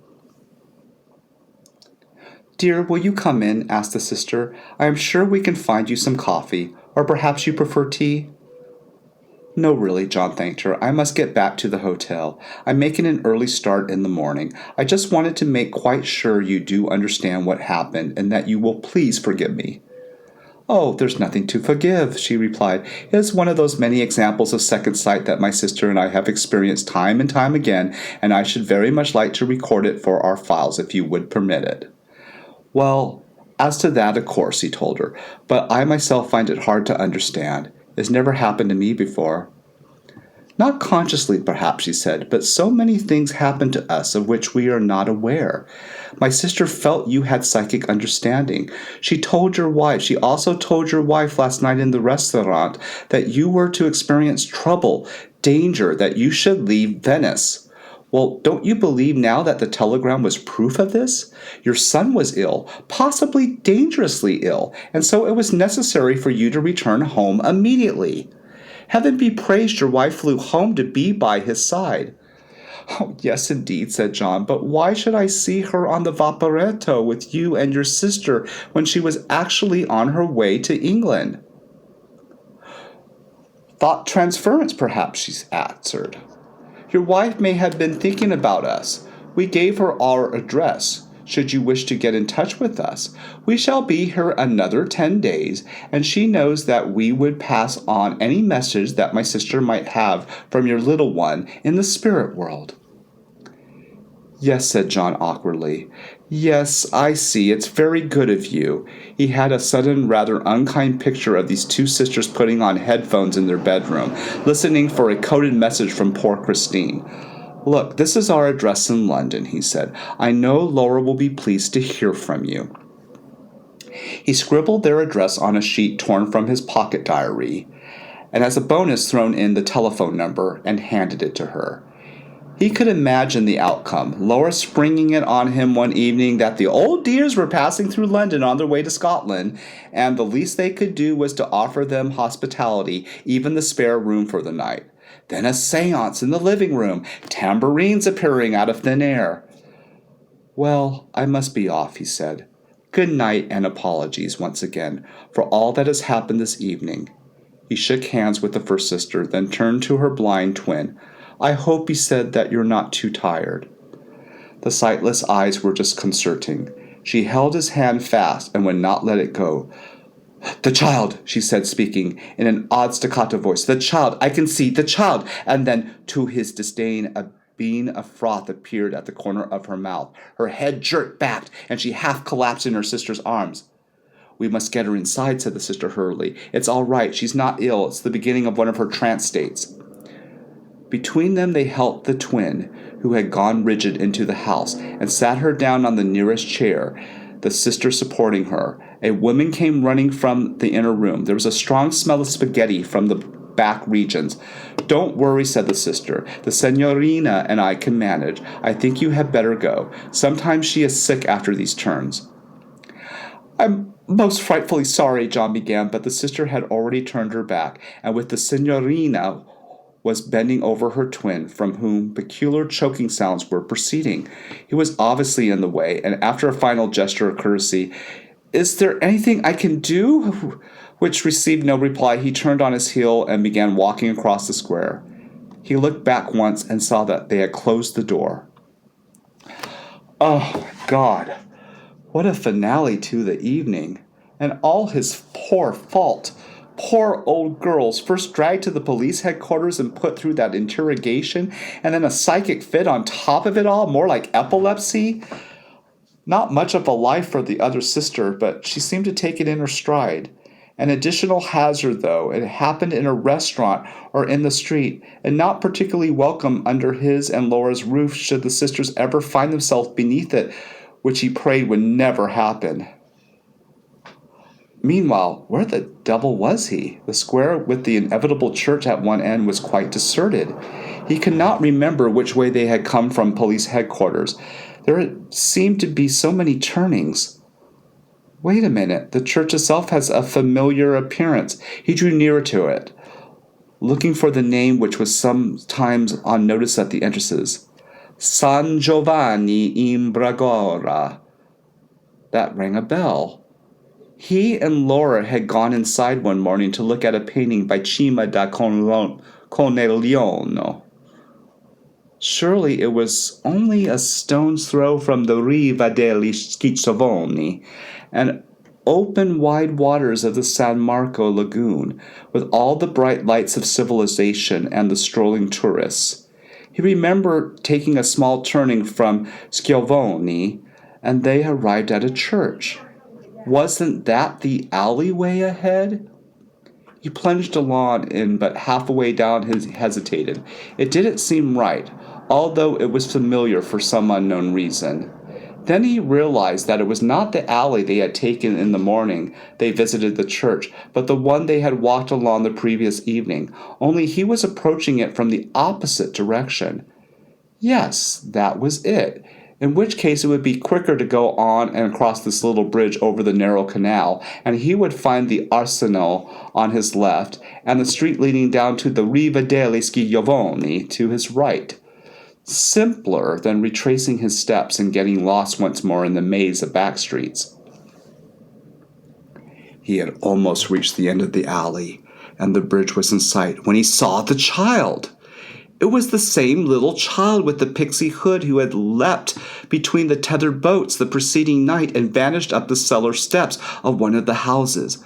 This time she was running from the direction of the church, the other side making for the bridge. She was running as if her life depended on it, and in a moment he saw why.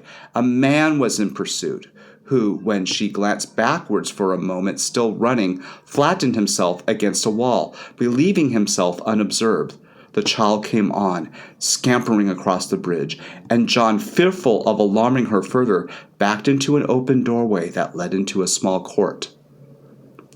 He remembered the drunken yell of the night before, which had come from one of the houses near where the man was hiding now. This is it, he thought. The fellow's after her again, and with a flash of intuition, he connected the two events, the child's terror then and now, and the murderers reported in the newspapers, supposedly the work of some madman. It could be coincidence, a child running from a drunken relative, and yet his heart began thumping in his chest, instinct warning him to run himself, now at once back along the alley the way he had come. Oh, but what about this child? What was going to happen to her? Then he heard her running steps. She hurtled through the open doorway into the court in which he stood, not seeing him, making for the rear of the house that flanked behind, where steps led presumably to the back entrance. She was sobbing as she ran, not the ordinary cry of the frightened child, but the panic-stricken intake, a breath of helpless being in despair. Were there parents in the house? Who would protect her?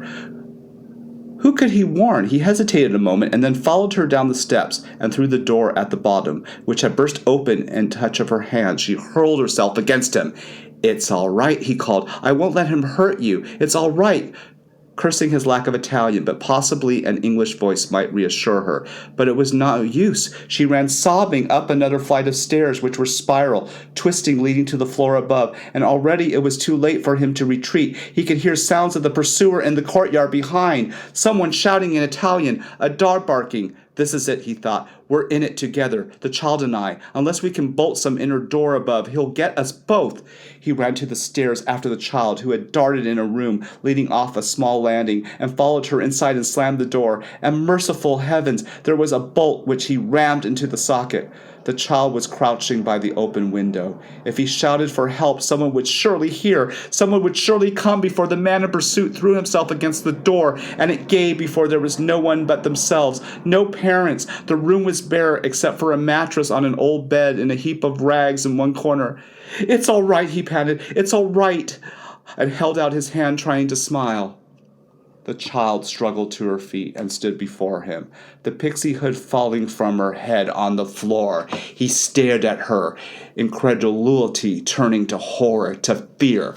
It was not a child, but it was a thick-set woman dwarf, about 3 feet high, with a great square adult head too big for her body, gray locks hanging shoulder-length, and she wasn't sobbing anymore. She was grinning at him, nodding her head upon the steps.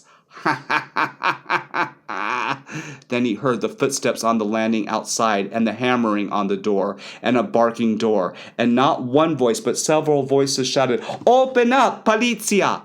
The creature fumbled in her sleeve, drawing a knife, and as threw it at him with a hideous strength, piercing his throat. He stumbled and fell, the sticky mess covering his protected hands, and he saw the Vaporetto with Laura and the 2 sisters steaming down the Grand Canal. Not today, not tomorrow, but the day after that. He knew why they were together and for what sad purpose they had come. The creature was gibbering in the corner. The hammering and the voices and the barking dog grew fainter. And oh God, he thought, what a bloody silly way to die. The end.